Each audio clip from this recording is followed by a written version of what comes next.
मध्ये एक छोटासा मुद्दा आहे सिम्प्लिफाय. सिम्प्लिफाय म्हणजे काय? सोपे रूप द्या.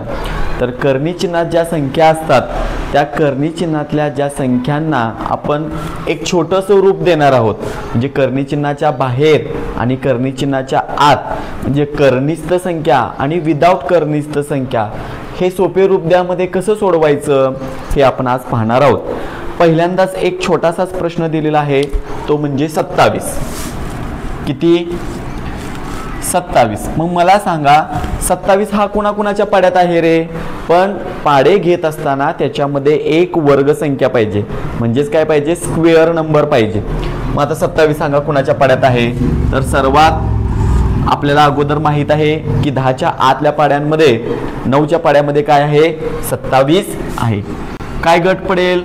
9 त्रिक 27. आता मला सांगा 3 हा कुणाचा वर्ग आहे का? नाही. 9 हा कुणाचा वर्ग आहे का? आहे. म्हणजेच काय की 9चं वर्गमूळ बाहेर पडेल. म्हणजे किती पडेल? 3. 9 कुणाचा वर्ग आहे? 3चा. आणि आत कोण राहील? 3. आता ही 3 जी संख्या असते त्याचे अवयव पडेल का? नाही पडणार. कारण का नाही पडणार? ही काय आहे?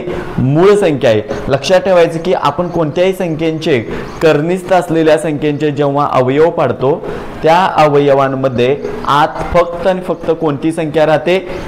तर मूळ संख्या. मूळ संख्या कुणाला म्हणायचं? ज्या कुणाच्याही पाड्यामध्ये येत नाहीत त्यांचा स्वतंत्र असा काय असतो?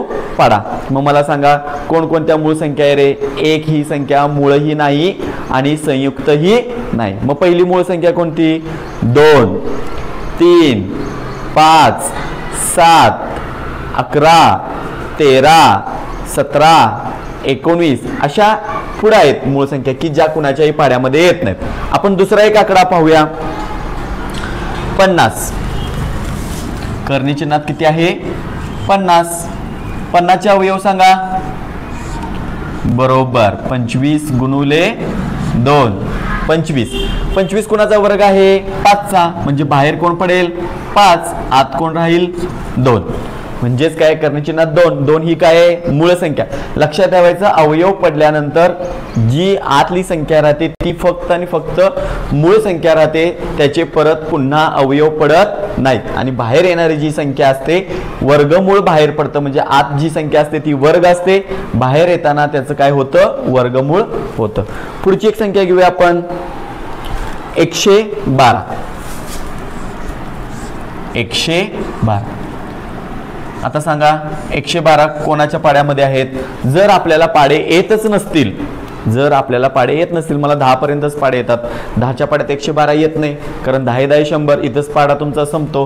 मग 112 हा अंक सर 10च्या पुढे आहे म्हणजे 10च्या पाड्याच्या पुढे आहे. मग 112चा अंक कोणता असेल तो पाडा मला येत नाही.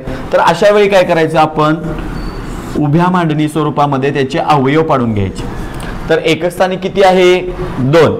एकक स्थानी किती आहे? 2. कोणत्या संख्येने भाग जाईल मग? 2 ने. बघा बे के बे, बे पंचे 10 उरला ह्यातला 1 उतरून घेतले 2, 12 झाले. बे सक्क 12. परत 2 न भागा. बे दुने 4 उरला 1, बे 8 16. परत 2 न भागा. बे के बे, बेंचोक 8. परत 2 न भागा. बे के बे, बे 7 14 आणि 7 1 7. आता 7चे अवयव पडतील का? नाही पडणार कारण 7 ही मूळ संख्या. बघा बे दुने 4, 4 दुने 8, 8 दुने 16. 16 आहे का कुणाचा तरी वर्ग? 100%. कुणाचा वर्ग आहे रे तो? 16. 4. 16 गुणुले 7. 16 कुणाचा वर्ग आहे? 4चा.